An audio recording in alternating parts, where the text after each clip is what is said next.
Aqui, Vilela, eu vou contar uma história, o que vocês estão vendo no mapa aí, é uma briga onde Israel se tornou inimigo de Israel. Como assim? Eu já, lá, ninguém Israel imaginava. Tá no meio, ó. Exatamente, olha lá, Israel e Judá. É. Ou seja, quando eu preparei essa live aqui para vocês, que eu falei que ia falar, até propus aqui pro Vilela, vamos conversar sobre os inimigos de Israel do passado. Talvez você nunca imaginaria que eu ia colocar na lista dos inimigos de Israel o próprio Israel. O que acontece? Eu vou contar a historinha para você que está em casa. O primeiro rei de Israel foi o rei Saul. Shaul, que significa o desejado, né? Aquele que foi querido. Shaul. O segundo rei de Israel foi Davi, o amado. E o terceiro rei de Israel foi Salomão, Shlomo, o pacificador. Aquele que vem da paz. Olha, só nome interessante, né? Lembra, porque em Israel, lembra que eu falei, não só em Israel, o Oriente Médio, de um modo geral, o nome é escolhido pelo significado? Então, Saul, aquele que é desejado, que é querido. O seu filho Noah. Noah significa o fôlego de descanso. Sabe a pessoa quando descansa? É isso? É isso. Noah é descanso, mas não literalmente. É aquele exalar de alguém que está descansando. Noah. Até a pronúncia, Noah. Né? Lembra Ruach, em hebraico, que é vento? Noah, aquele que descansa. Então, esse aqui só pra fazer uma... A gente fala Noah, em português vira Noé. Noé. Mas ainda bem que você deixou Noah, né? Então, Noé da sua conta, né? Noé. Noé. Mas vamos voltar aqui. Nasceria velho já. O primeiro rei de Israel, então... Saul, corrigindo Saul, o desejado, Shaul. O segundo rei de Israel, Davi, aquele que é amado, vem de Dodi, o amado, Dod é tio, Dodi, o amado. E você tem o terceiro nome, que seria Shlomo, ou Salomão, o pacificador. Só que quando Salomão morreu, aconteceram vários problemas. O primeiro deles... Salomão deixou o país pendurado em dívidas e o povo estava agoniado de pagar tanto imposto. Mesmo Salomão, sendo um homem sábio, também teve um governo problemático. Ou seja, alguns problemas que você tem hoje com governos, com políticos, já vem de longa data. Uma vez alguém escreveu que político é igual fralda. De vez em quando você tem que trocar e pelo mesmo motivo. Então, quer dizer, desculpe os políticos, mas é o que dizem por aí. O Salomão... ele deixou o reino pendurado em dívidas e principalmente impostos altos. E para piorar, o que já não estava bom, o filho dele, Roboão, era um mimado. Era um menino da geração neném, sabe? Nem trabalha, nem estuda, mas era mimadinho, filho do seu papai lá. O Salomão parece que não soube educar muito bem o Roboão, filho dele. Aí as tribos estavam revoltando. Quando subiu o novo rei ao poder, chegaram, olha, rei Roboão, seu pai pesou demais a mão sobre a gente com impostos. Você também vai fazer a mesma coisa? Aí o Roboão falou o seguinte, se a mão do meu pai foi pesada, a minha vai ser 2 vezes mais pesada. Aguardem. Aí, o primeiro-ministro, ou o ministro das finanças ali do Salomão, se você quiser colocar o Paulo Guedes dele, ou o Haddad, para falar do atual governo, chamava-se Jeroboão. E Jeroboão também não queria a cobrança de impostos. Aí Jeroboão foi falar com o Roboão. O Roboão falou assim, não, vou cobrar imposto mesmo e acabou, sou o rei, quem manda aqui sou eu. Aí alguns chegaram para esse Jeroboão, cuidado para não confundir os nomes, hein? Roboão é o filho de Salomão, é o rei de fato. Jeroboão era o ministro da economia. Aí o povo chegou pro Jeroboão e falou assim, Jeroboão, por que você não se torna rei no lugar de Roboão? A gente te apoia. Aquilo subiu a cabeça dele e ele aceitou. E nessa dele aceitar, teve uma guerra civil no reino unificado de Israel. De modo que, eu vou usar o número 10 e o número 2, mas esse não é o número exato. Mas para simplificar, vamos dizer que 10 tribos se aliaram a Jeroboão e foram para o norte. 2 tribos ficaram ao sul. Repito, para deixar bem claro, não são exatamente 10 tribos do norte e 2 no sul. Tem uma continha meio quebrada aí, mas para não complicar a sua cabeça, vamos colocar 10 e 2. Então o rei foi dividido em 2 partes. Então quando você olha no mapa, vamos voltar para o mapa, você tem o reino do sul, que passou a se chamar Judá, porque das 2 tribos que ficaram no sul, a maior era de Judá. E o reino do norte ficou com as 10 tribos e passou a se chamar Israel. A capital de Judá, Jerusalém. A capital de Israel, Samaria. Aí, Vilela, começou o problema. O sujo falando do mal lavado. Sabe aquele negócio? Um xinga a mãe do outro, outro xinga a mãe daqui e tal. E começou uma briga entre irmãos. Israel lutando contra Judá e Judá lutando contra Israel. A bem da verdade, os reis de Judá tinham um caráter melhor, alguns deles, não todos. Tinha rei que não valia nada. Manassés mandou matar os próprios filhos. Mas tinha reis melhorzinhos, como por exemplo o rei Ezequias, que era um rei de bom coração, o rei Josias, que era de bom coração. O norte, os reis assim, era da pá virada. Já ouviu falar na Jezabel? Sim, sim. Pois é, o Acabe, que era o marido dela, era um perverso e era do norte. A maior parte da idolatria de Israel acontecia no norte. Então Deus mandava profetas para o norte e profetas para o sul. Você entendeu? Por exemplo, Isaías foi um profeta que teve o ministério dele no sul. Elias foi um profeta que teve o ministério no norte. Entendi. Então tinha essa briga. E essa briga vai culminar de tal maneira que um vai provocar a destruição do outro. Eu vou contar uma historinha pro pessoal que tá em casa. E essa historinha é de judeu, tá bom? Dizem que uma vez um judeu tinha um inimigo. Os dois eram comerciantes e um não gostava do outro. E fiquem tranquilos que essa historinha não é antissemita, porque os próprios judeus que contam essas historinhas, tá bom? Não é antissemita. Um judeu era inimigo do outro.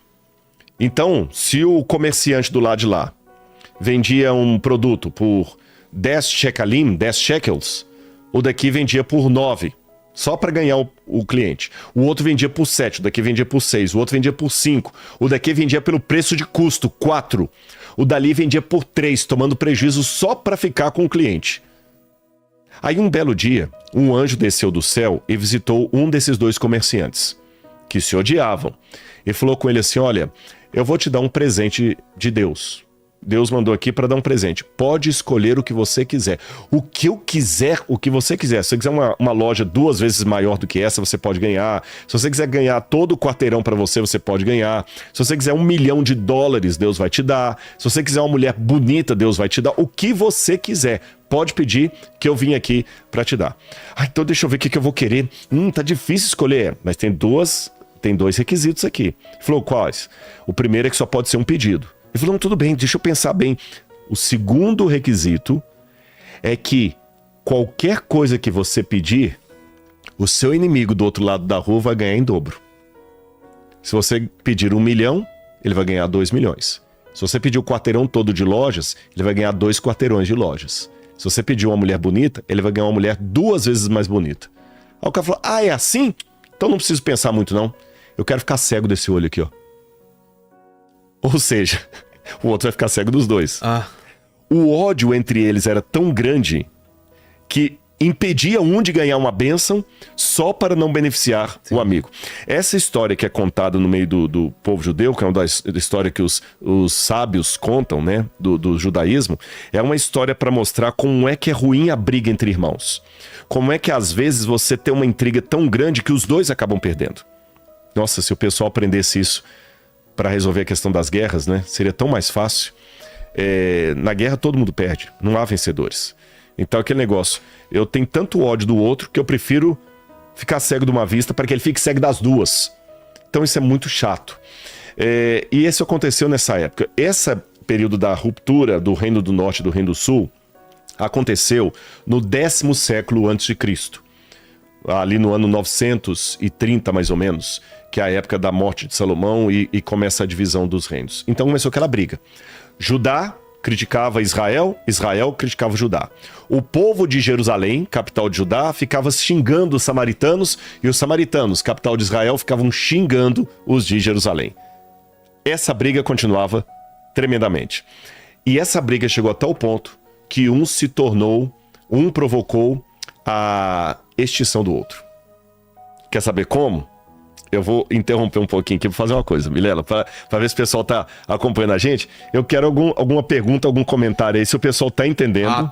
Tá certo? Eu faço isso no meu canal. Já que a gente tá hoje junto aqui, eu vou tomar essa liberdade, tá bom, Vilela? Tranquilo. No meu canal eu paro a live assim, saber como é que o pessoal tá achando, se eles estão achando que tá claro, se tá confuso, se a história tá correndo bem. Por enquanto aqui tá todo mundo gostando bastante do papo. Tem a Eliane, ela falou que eu sou neta de árabe com judeu, mas sigo a tradição judaica. Eliane? Isso. Obrigado, Eliane. Lima. Boa noite pra você, Eliane Lima. A Miriam, ela tá falando assim, boa noite de Ribeirão Preto. Ela tá elogiando muito o papo aqui, falando que o Vilela sempre traz Gente, assuntos... mandem perguntas então, né? E manda pergunta também, viu? Pode mandar alguma perguntinha aqui que eu já vou respondendo as perguntas agora. O Vitor falou, por favor, fala dos ismaelitas. Ismaelitas? Tá bom, Vitor. Eu vou falar um pouquinho sobre eles quando falar do povo árabe, tá bom? Vamos lá. Vai achando aí, separando, tá bom? Enquanto ele vai separando... Quer que eu faça uma pergunta? Quero. Se você tiver uma aí. Se eu não souber, eu vou no Google. Tem uma aqui do Oséia Diniz, que ele tá perguntando assim, ainda tem algum remanescente da idolatria praticada pelo povo de Israel devido à influência dos povos vizinhos? Sim. A idolatria, na verdade, foi o Oséias que perguntou, né? Isso. Oséias, não só entre judeus, mas entre nós também, cristãos. A idolatria, na verdade, ela é muito sutil. Ela só muda o tipo do ídolo. Por exemplo, se no passado havia Baal, hoje, quem sabe, há política. Há pessoas que idolatram um candidato. Pode olhar. Eu vi crente brigando, de quebrar o pau um com o outro, brigando fisicamente, mesmo por causa de candidato político. É um tipo de idolatria.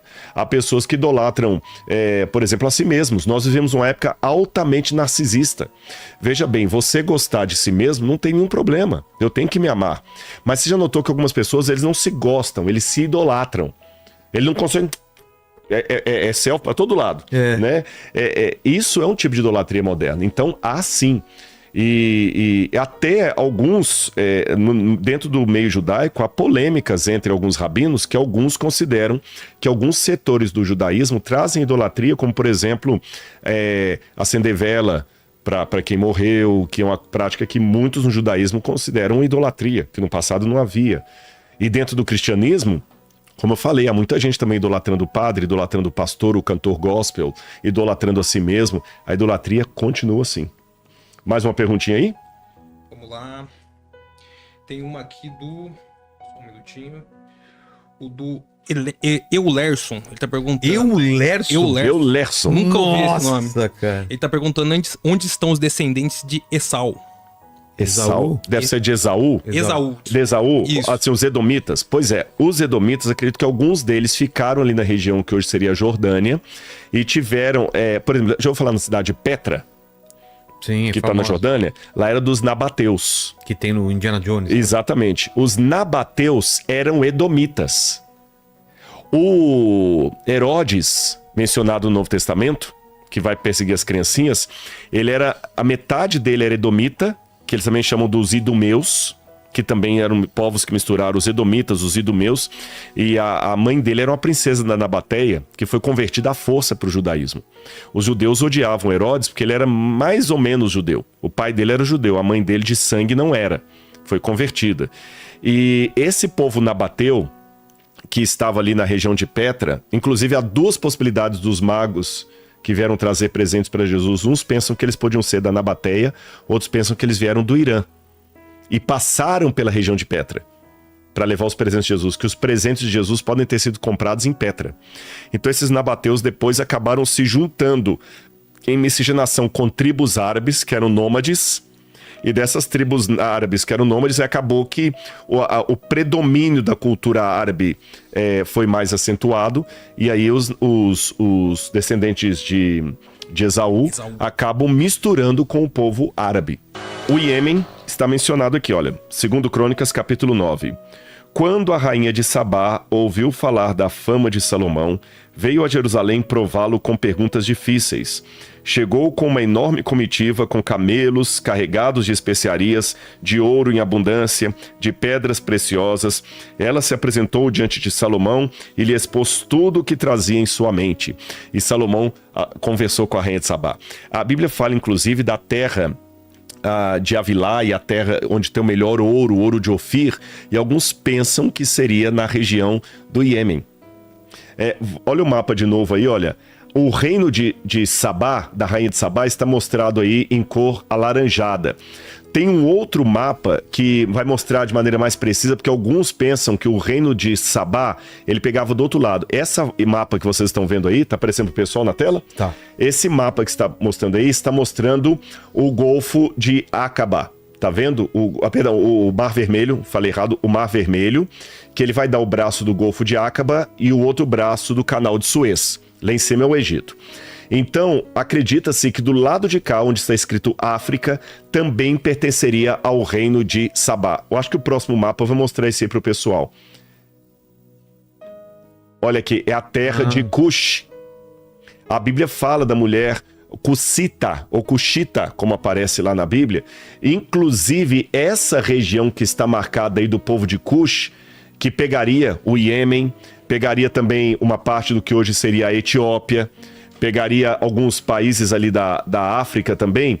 Esse povo é engraçado. E quem gosta de estudar sobre a história do povo negro, uma das nações negras mais civilizadas foi a nação Cushita. Eles eram altamente tecnológicos. Deixa eu explicar que essa palavra é anacrônica para a época. Quando eu falo tecnológico, eu estou falando assim, para os fins daquela época, eu estou falando do período do bronze, até o período do ferro. A tecnologia, por exemplo, de fazer um metal era uma tecnologia. É que a gente pensa em tecnologia, pensa em celular, em computador. Era uma tecnologia. Então, era um povo negro, altamente sofisticado, de uma cultura altamente avançada. Tanto é que a rainha de Sabá era famosíssima, e ela veio de onde? Justamente desse povo cuxita, o reino do povo cuxita, que Sheba era um dos condados ou um dos territórios do reino cuxita, que era muito maior. Olha o tamanho que ele pegava.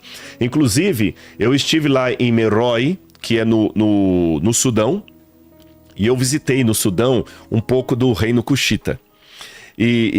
Nossa, Vilela, é incrível. Eles construíram pirâmides sofisticadas como os egípcios. Tem pirâmides no Sudão. E, inclusive, a língua hieroglífica usada pelo povo do sul do Egito ali, que hoje é o Sudão, que é o povo cuxita, é um tipo hieroglífico muito sofisticado que usa os mesmos caracteres do egípcio, mas eu, por exemplo, não consigo ler nada. Tá. Poucas pessoas conseguem decifrar tudo. E olha que curioso, até na época que o Egito dominou essa parte, o Egito chamou essa região de Núbia, em homenagem ao deus Anubis, que é aquele deus chacal, é o cachorro. E o povo núbio, que hoje é o Sudão, foi uma grande civilização do passado.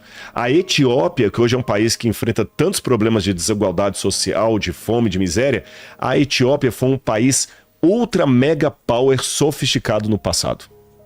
Tá certo? Então olha que interessante aí.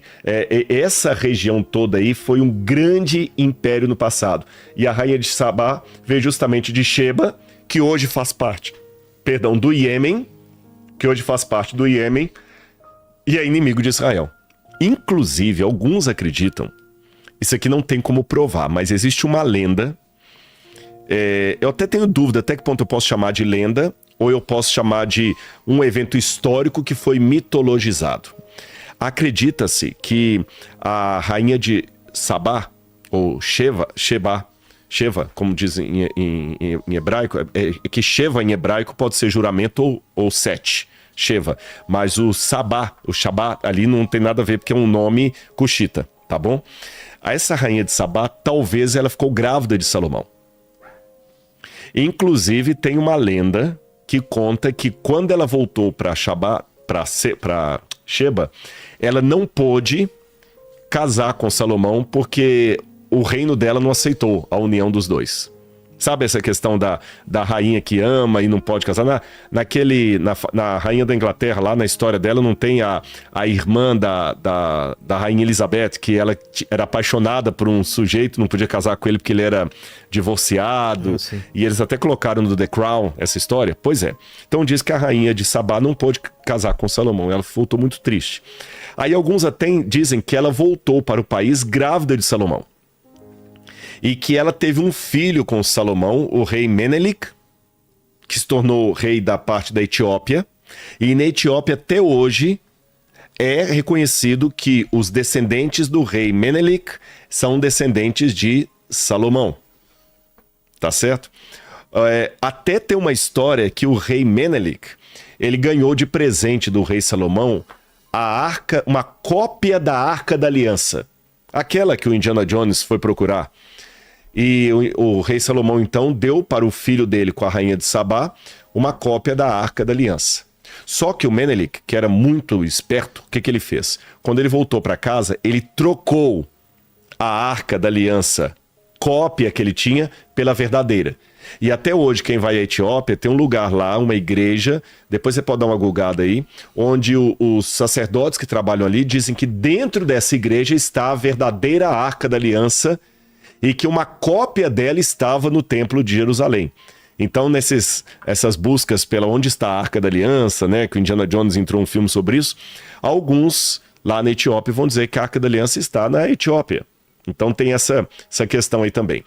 Ou há também alguns que, acreditando na possibilidade de Salomão ter tido um affair com a rainha de Sabá e que ficou aquele amor platônico que ele não pôde corresponder, alguns, não estou falando que é uma ideia unânime na academia, é uma possibilidade. Alguns acham que a rainha de Sabá seria a Sunamita, que é tão mencionado no livro de Cantares. Aí eles colocam a história de Salomão assim: Salomão, quando assume o poder, ele está todo cheio de entusiasmo, de sabedoria, escreve o livro de Provérbios.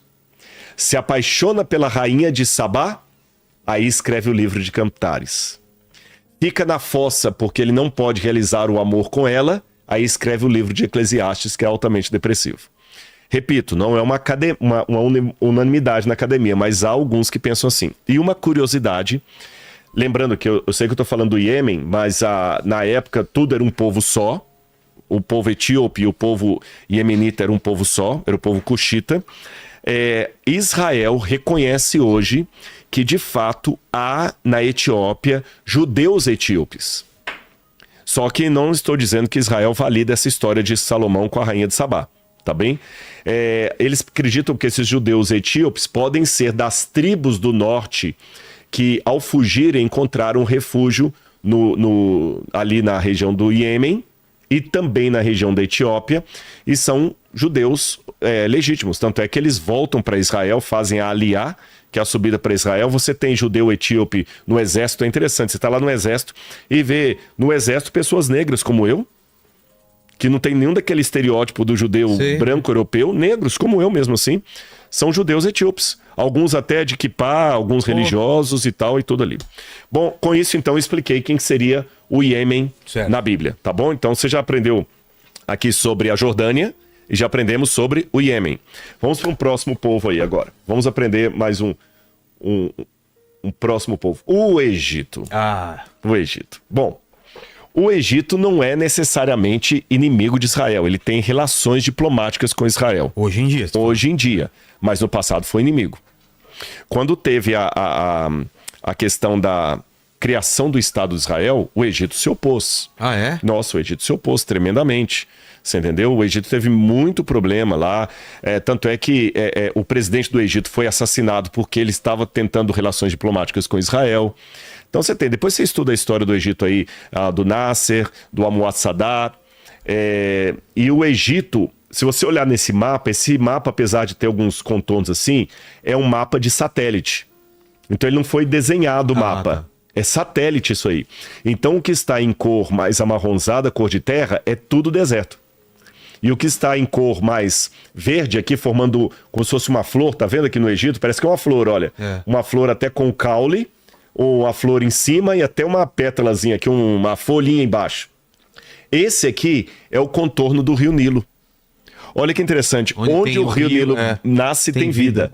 A única questão curiosa é que o Rio Nilo, ele nasce no sul e desemboca no mar Mediterrâneo em cima. Então é o contrário, você fala que a parte de cima é o Baixo Egito e a parte sul é o Alto Egito. Entendi. Então você nota que o Egito, ele tem uma grande proteção, que é o deserto. Qualquer povo que vier atacar o Egito tem que enfrentar todo o deserto. Ele tem que passar. Aqui você tem a Península do Sinai, onde está escrito Wilderness of Egypt. Coloca o mouse aí, por favor. Essa parte aí chama-se Península do Sinai. Foi aí que o povo de Israel ficou peregrinando 40 anos antes de entrar em Canaã. Essa península do Sinai é muito curiosa. E embaixo dela você tem o mar faz um Y. Então, de um lado, desse lado aqui mesmo, olha, do lado de cá, pode colocar aqui é o canal de Suez, é o Golfo de Suez, que vai fazer o canal, e do outro lado, o Golfo de Acaba, tá bem? O Golfo de Acaba. Então, essa é a terra do Egito. E o Egito é mencionado diversas vezes na Bíblia. Agora, olha que interessante. O mesmo Egito que escravizou o povo de Israel na época de Moisés, o mesmo Egito que foi inimigo de Israel várias vezes, também foi aliado de Israel várias vezes na história. Quer um exemplo? Quando Abraão teve fome em Canaã, Abraão foi socorrido pelo Egito. Um dos principais governadores do Egito, que salvou o Egito, foi José do Egito. Na época do rei Salomão, a primeira esposa de Salomão foi uma princesa do Egito, a filha de Faraó. E o Faraó ainda pegou a cidade de Gézer e destruiu a cidade de Gézer e deu de presente, de casamento para Salomão. Imagina só, você destruiu uma cidade e dá de presente para o outro, né? O Egito, então, foi parceiro várias vezes. Quando Jesus nasceu, que Jesus foi perseguido pelo rei Herodes, a família sagrada, Maria, José e Jesus, fogem para onde? Para o Egito. Verdade. E Jesus fica refugiado no Egito. E vou mais além. O Egito depois também se tornou um lugar de proteção para os judeus. Quando Nabucodonosor vai atacar Jerusalém no 6º século a.C., é o Egito que serve de exílio para muitos judeus que fugiram de Jerusalém. O próprio profeta Jeremias foi parar no Egito. Muitos foram para o Egito. Na época de Alexandre o Grande, quando foi fundada a cidade de Alexandria, muitos judeus se refugiaram ali. Tanto é que, dos 5 bairros que havia em Alexandria, 2 bairros eram só de judeus. Então olha que interessante, como é que a vida é feita de altos e baixos. Quem hoje é inimigo, amanhã pode ser aliado e vice-versa. A Alemanha, que na época de Hitler ajudou a matar 6 milhões de judeus, hoje é um país aliado de Israel. Então você vê que na história, nem todo mundo é 100% inimigo, nem todo mundo é 100% amigo. Eu estou contando isso para você ver que é complicado nós rotularmos as pessoas pela etnia delas ou pela posição política do país dela no momento. Tá certo? Que eu vou mostrar outros exemplos para você de países que hoje são inimigos mortais de Israel e no passado foram amigos de Israel durante um tempo.